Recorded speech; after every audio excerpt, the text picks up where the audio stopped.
آپ سوچ سکتے ہیں کبھی لڑکیوں نے کیا ہے. یہ اسکرین کے اوپر آپ کو ایک ویڈیو نظر آ رہا ہوگا جہاں پر آپ کو لڑکی سی تھرو شرٹ پہن کر نیچے آپ کو وہ جو نظر آ رہی ہے پہنے ہوئے, میں تو وہ ورڈ بھی نہیں بولنا چاہتی, یہ وہ کھلے عام پورے مجمع کے سامنے ڈانس کرتی رہی ہے. یہ اس کا لڑکوں کا ایک گروپ تھا, لڑکیوں کا ایک گروپ تھا. ان ساری لڑکیوں نے وہاں پہ وہ بےہودگی مچائی. وہاں پہ تمام مرد و زن اس لڑکی کو دیکھتے رہے ہیں, اور آپ اندازہ کریں کہ یہ لڑکی جو ہے اس کا میں نے پتہ لگوا لیا کہ یہ ہے کون ہے. اس لڑکی کا نام ہے جی ثانیہ اقبال, اور یہ خود کو کیا بتاتی ہے, ماڈل بتاتی ہے, پروموٹر بتاتی ہے, اور کوریوگرافر بتاتی ہے. اب یہ ڈانس کوریوگراف کرتی ہے, اور یہ وہاں پر آ کر سب کے سامنے ذلیل و خوار طریقے سے خالی نیچے جو وہ مطلب بالی ووڈ والا ڈریس پہن کے یہ پنجاب, پاکستان, لاہور کے دل میں کھڑے ہو کے وہاں پہ مردوں کو اکساتی رہی ہے, ان کے ساتھ بےہودگیاں غلاظتیں کرتی رہی ہے. اچھا, اب اس میں بلال سعید کا کیا قصور ہے؟ بلال سعید کا قصور یہ ہے کہ ان کو پتا تھا کہ ان کی کوریج ہو رہی ہے, ان کو پتا تھا کہ سارے کیمرے تو بلال سعید کے اوپر ہیں, وہ نیچے مجمع میں بغیرتی کر رہی تھی, آپ اسے کرنے دیتے. بلال سعید نے اس کو جناب بلا لیا اسٹیج کے اوپر, اوپر سے بارش ہو رہی ہے, اوپر سے اس نے سی تھرو ڈریس پہنا ہوا ہے, نیچے وہ جو پہن کے دکھانے کی کوشش کر رہی ہے وہ پہنے ہوئے بلال سعید جو ہیں وہ اس کو اسٹیج پہ لے آتے ہیں. اب آپ مجھے بتائیں کہ ہمارا معاشرہ جا کہاں رہا ہے؟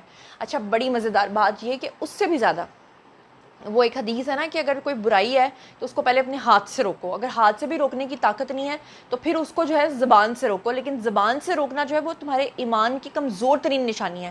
ہم اپنی آواز بلند کر رہے ہیں کیونکہ ہم یہی کر سکتے ہیں, کیونکہ اگر میں جا کے خدا نخواستہ قانون ہاتھ میں لے کے اس لڑکی کو سزا دے دوں تو یہ کہاں کی بات ہے؟ آپ کو یاد ہے وہ اچرا والا واقعہ جہاں پہ ہمارے عوام نے اتنا برداشت نہیں کیا تھا کہ اس خاتون کی شرٹ کے اوپر حلاوہ کیوں لکھا ہوا تھا, حالانکہ اس حلاوہ کا کوئی مطلب نہیں تھا, لیکن لوگوں نے اس کو یہ سمجھ لیا تھا خدا نخواستہ کہ پتہ نہیں اس نے کوئی آیت لکھی ہوئی ہے, دیٹس وائی لوگوں نے اس کو پکڑ کے وہاں پہ مارنے کی کوشش کی تھی. سوچیں یہ مجمع کے اندر یہ لڑکی اگر ماری جاتی, سوچے وہاں پر اگر اس کے ساتھ کچھ ہوتا تو پھر اس کو ہوا کی بیٹی بتایا جاتا. یہ بے حیا اس طرح کی ہوا کی بیٹیاں ہوتی ہیں. اور پھر جو ہے کوئی واقعہ ہو جائے تو پھر کہتے ہیں کہ جی پاکستان کے اندر خواتین کے ساتھ یہ ہو گیا. اب مجھے انتہائی دکھ اور افسوس کے ساتھ یہ کہنا پڑتا ہے کہ یہ لڑکی جب کپڑے اتار کے وہاں پہ ڈانس کر رہی تھی اور اس کے ویڈیوز جب یہ خود سوشل میڈیا پہ پوسٹ کر رہی تھی اور لوگ اس کے بارے میں ٹویٹس کر کے پتہ کیا لکھ رہے تھے, لوگوں کی ذرا منٹیلٹی دیکھیں, ہمارے پاکستانیوں کی منٹیلٹی دیکھیں. لوگ لکھ رہے تھے کہ ویسے بھی آج کل لڑکیوں کے اوپر بہت تیزاب پھینکا جاتا ہے, تو اگر وہ اپنی زندگی جینا چاہتی ہے تو اس کو سانس لینے دو. اور بھائی اور باجی جان, آپ کو سانس لینے سے کس نے روکا ہے؟ آپ کو ننگے ہو کے سانس لینا ہے, نیم برہنہ نیم اریاں ہو کے سانس لینا ہے. آپ اپنے گھر میں جا کے جتنا مرضی سانس لیں, اپنے باتھ روم میں جا کے سانس لیں. یہ جو بےہودہ گروپ آپ نے بلایا تھا اس کو اپنے گھر لے جاتی ہیں, جا کے جتنا مرضی سانس لیں. لیکن جب یہ سانس آپ کو کپڑے اتار کے سڑک پہ لینا پڑتا ہے اور پھر آپ کہتے ہیں کہ ہمارے ساتھ زیادتی ہو گئی ہے, ہمارے ساتھ یہ ہو گیا ہے, تو پھر وہ سانس لینا نہیں کہلاتا. میری ہاتھ جوڑ کے اپنے اداروں سے ریکویسٹ ہے, عورت کو آزادی دیجیے. مریم نواز آپ کہتی ہیں کہ آپ خواتین کے لیے بہت کام کرتی ہیں, جو کہ نو ڈاؤٹ آپ کر رہی ہیں, لیکن آپ بےغیرتی اور بےہودگی کو پروموٹ مت ہونے دیں. ورنہ میں نے ابھی آپ کو بتایا تھوڑے دن پہلے میں اپنی فیملی کے ساتھ پی سی گئی کھانا کھانے کے لیے, وہاں میں نے بےہودگی دیکھی, میں اپنی فیملی کے ساتھ نظر نہیں ملا سکی. میں گروسری کرنے کے لیے امتیاز گئی, میں نے وہاں پہ جا کے خواتین کی بےہودگی دیکھی, جو کپڑے پہن کے وہ آئی ہوئی تھیں, میں وہاں سے بھاگ نکلی. اب سڑک کے اوپر اگر بندہ سوچ لیتا ہے کہ چلو یار یہ تو اوپن ایئر ہے, اتنے ہزاروں یہاں پہ لوگ ہیں, ہم جا کے کوئی کانسرٹ ہی سن لیں, سوچیں کہ اگر کانسرٹس کے اندر کھلے عام یہ سب کچھ ہو رہا ہوگا تو ہم کدھر جائیں گے؟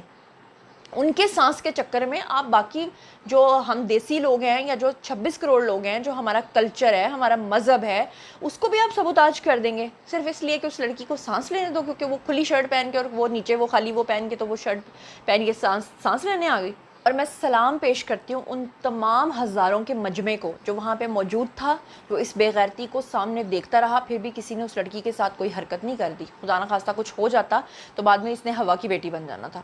اچھا, اب بات پتہ کیا ہے, دیکھیں ایک اور میں آپ کو کلپ دکھانے لگی ہوں. اس کو دیکھنے کے بعد نا جتنے بھی مرد حضرات ہیں, جتنی بھی اچھی شریف عورتیں ہیں, ان کے سر شرم سے جھک جائیں گے. لائٹ چلی گئی ہے اس کے لیے معذرت, لیکن میں اپنی بات کو کنٹینیو رکھوں گی. اب آپ اندازہ یہ کریں, جتنے بھی مرد حضرات اور جتنی بھی خواتین اس وقت مجھے سن رہی ہیں, میری آپ سے ایک ریکویسٹ ہے. ہم لوگوں نے نا ایک ہی چیز کے اوپر زور دیا ہوا ہے کہ کسی بھی لڑکی کو گھر سے برقع پہنا کے نکال دو تو وہ شریف ہو جائے گی. کسی بھی لڑکے کے سر پہ ٹوپی پہنا دو, کسی بھی آدمی کی داڑھی رکھوا دو, اس کے ٹخنے ننگے کروا دو, تو آپ سمجھو گے کہ وہ نیک ہو گیا ہے. مطلب آپ نوٹ کریں کہ ہر گھر میں یہ نہیں ہوتا, لڑکی کو کہتے ہیں سر ٹک لے, لڑکی کو کہتے ہیں دوپٹہ لے لے, لڑکی کو کہتے ہیں گھر سے باہر جا رہی ہو تو برقع پہن لو. کیا آپ اس کے کردار، کیا اس کے کیریکٹر کو سٹرونگ کرنے کے اوپر کوئی کام کرتے ہیں؟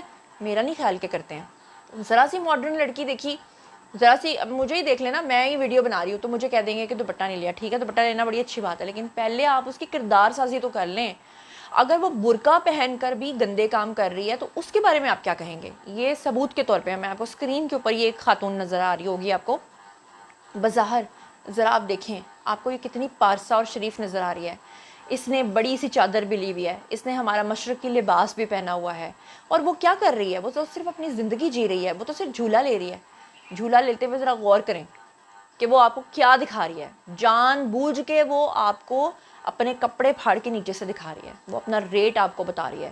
وہ صرف کسی ایک ایسے علاقے میں رہتی ہے جہاں پہ وہ آپ کے اندر صرف کیوریوسٹی پیدا کر رہی ہے کہ وہ نقاب کر کے باہر نکلی ہوئی ہے. لیکن اصل میں جو ویڈیوگرافر ہے، جو اس کا ویڈیو بنا رہا ہے، وہ کس چیز کو زوم کر رہا ہے وہ آپ اندازہ کر سکتے ہیں. اب آپ اندازہ کریں کہ گھر سے نکلنے والی اس طرح کی خاتون، فرض کریں کہ گھر کے صحن میں وہاں کے گھر کے مرد حضرات بیٹھے ہوں گے، انہوں نے دیکھا ہوگا ہماری بیٹی یا بہو جا رہی ہے، کپڑے پورے پہنے ہوئے ہیں، نقاب کیا ہوا ہے، چادر لی ہوئی ہے، سارے تقاضے پورے ہیں، مطلب وہ نیک ہے. لیکن وہ تو کس طرح کی غلیظ عورت ہے، وہ تو باہر جا کے کیا کچھ کر رہی ہے، آپ اندازہ کر سکتے ہیں.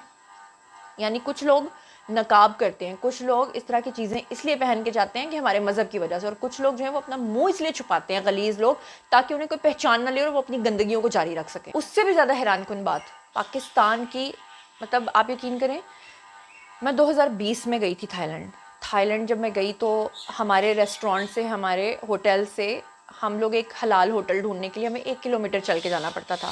آپ کو پتہ ہے یہ تھائی لینڈ کا ماحول کیسا ہے. تو جب میں وہاں سے چل کے جا رہی ہوتی تھی تو میں ارد گرد دیکھتی تھی اور میں اللہ تعالیٰ سے باتیں کر رہی ہوتی تھی، اور میں اللہ تعالیٰ سے کہتی تھی کہ یا اللہ پاک یہ بھی آپ کی سرزمین ہے، یہاں پہ بھی آپ کے لوگ بستے ہیں جن کو پتہ ہی نہیں ہوگا کہ دین کیا ہے، چیزیں کیا ہیں، کیریکٹر کیا ہے. یہ تو کھڑی ہیں فٹ پاتھ کے اوپر ساری، کوئی لے جائے کوئی لے جائے کوئی لے جائے. یقین کریں یہ چیزیں میں سوچتی تھی، میں نے کبھی سوچا بھی نہیں تھا. میں نے اس وقت اللہ کا شکر ادا کیا کہ میں پاکستان میں رہتی ہوں. میں نے کبھی سوچا بھی نہیں تھا کہ پاکستان کے اندر ماں باپ اپنی بیٹیوں کے سودے خود طے کریں گے. کبھی آپ نے سوچا تھا؟ یہ اسکرین کے اوپر آپ کو فاطمہ جتوئی نظر آ رہی ہے، یہ وہی لڑکی جو آپ کو سمپل سی ولیج گرل نظر آتی تھی. اس کے ماں باپ اس کو خود دبئی لے کے گئے ہیں، اور اب اس کا روزانہ کا ریٹ طے ہوتا ہے وہاں پہ. روزانہ کی بغیرتیاں اس کے ماں باپ خود طے کرتے ہیں. شروع میں یہ لڑکی ڈینائی کرتی رہی، شروع میں یہ لڑکی کہتی رہی کہ ایسا کچھ نہیں ہے، میں تو یہاں سیر کرنے کے لیے آئی تھی. اب یہ کس طرح کی سیر کر رہی ہے اس کے کپڑوں سے آپ کو نظر آ رہا ہوگا. باقاعدہ طور پہ اس کے ویڈیوز ریکارڈ کرتا ہے اس کا باپ، اور وہ ویڈیوز پھر کلائنٹس کو دکھا کے اس کا ریٹ طے ہوتا ہے. بتائیں کہ سیر اس طرح ہوتی ہے کہ آپ جو ہے وہ کپڑے اتار کے دبئی کے اندر گھس جاتے ہیں اور پھر آپ 1 سال سے واپس ہی نہیں آتے؟ یہ سیر ہوتی ہے؟ اچھا پھر ذرا یہ دیکھیں اسکرین کے اوپر آپ کو یہ فوٹوز نظر آئی ہوگی. اسلام آباد کے اندر، وفاق کے اندر شیشہ سینٹرز کی آڑ میں مبینہ طور پہ night dance parties, drugs parties, اور پولیس خاموش تماشائی. ابھی تھوڑے دن پہلے میں نے ایک دیکھا سوشل میڈیا پہ کلپ، جہاں پر ایک شخص نے کراچی کے اندر ایک مارکیٹ کے اندر کھلے عام یہ سب چیزیں جو ہیں وہ اپنا کیمرے سے ریکارڈ کی، اور سامنے جب پولیس والوں کو اس نے دکھایا کہ وہ کھڑے ہو کے سب کچھ دیکھ رہے تھے، جیسے ہی وہ کیمرہ لے کے پولیس والوں کے پاس گیا تو پولیس والے مکر گئے. انہوں نے کہا ہم تو اس علاقے سے نہیں، ہم تو کھانا کھانے کے لیے یہاں پہ آئے تھے. پھر آپ دیکھیں کہ وفاقی پولیس کے کچھ ایس ایچ اوز بھی عملے کی مبینہ پشت پناہی میں مصروف ہیں. یہ ٹویٹ کیا ہے جناب علی عمران عباسی نے، اور وہ کہہ رہے ہیں کہ ہماری نسل کو خدا کے واسطے بچائیں. کیا اسے آپ آزادی کہتے ہیں؟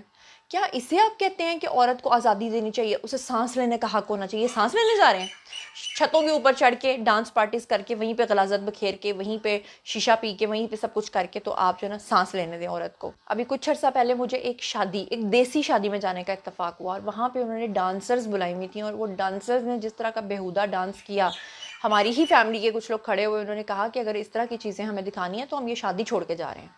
کچھ لوگ ناراض ہو کے بھی چلے گئے. یہ اسکرین کے اوپر بھی آپ کو ایک مبینہ شادی نظر آ رہی ہے، جہاں پہ دیکھیں ذرا مرد حضرات کو کیا کیا چیزیں دکھائی جا رہی ہیں. انٹرٹینمنٹ کے نام پہ بعد میں کہتے ہیں ہمارے تو لوگ ہی بہت دقیانوسی ہیں، سانس نہیں لینے دیتے. یہ کس طرح کا سانس ہے؟ یہ سانس گلا پھاڑ کے ہی آتا ہے خواتین کو، یہ سانس کلیویج دکھا کے ہی آتا ہے. یہ سانس جو ہے ان کو نہیں آتا تو پھر کچھ بھی نہ پہنیں، ایسے ہی باہر نکل آئیں، ایسے ہی باہر نکل آئیں. پتوں کی بھی ضرورت نہیں ہے، پھر ایسے ہی سڑکوں پہ پھریں. پھر آپ کے ساتھ کچھ ہو جائے تو پھر یہ مت کہیں کہ ہم تو سانس لینے نکلے تھے اور ہوا کی بیٹی کو جو ہے نا وہ ہوس کا نشانہ بنا لیا گیا. یہاں پہ تو ہمارے معاشرے میں لوگ برقعے والی کو نہیں چھوڑ رہے، آپ کو چھوڑ دیں گے. اور پھر اگر اب اس کو روکا نہ گیا، اس کے اوپر لگام نہ ڈالی گئی، تو آنے والے دن اس سے بھی زیادہ خطرناک ہوں گے۔ باقی آپ لوگوں کی مرضی ہے، میرا کام ہے جی آگاہی دینا۔ جو کچھ بھی سوچتے سمجھتے شیئر کیجیے، پرسنلی جواب دوں گی مزید خبریں، بلاگز، انٹرویوز، سیاسی تجزیے جاننے کے لیے اور مجھ سے کنیکٹڈ رہنے کے لیے، اور چینل کو سبسکرائب کر لیں۔ اللہ نے کے بعد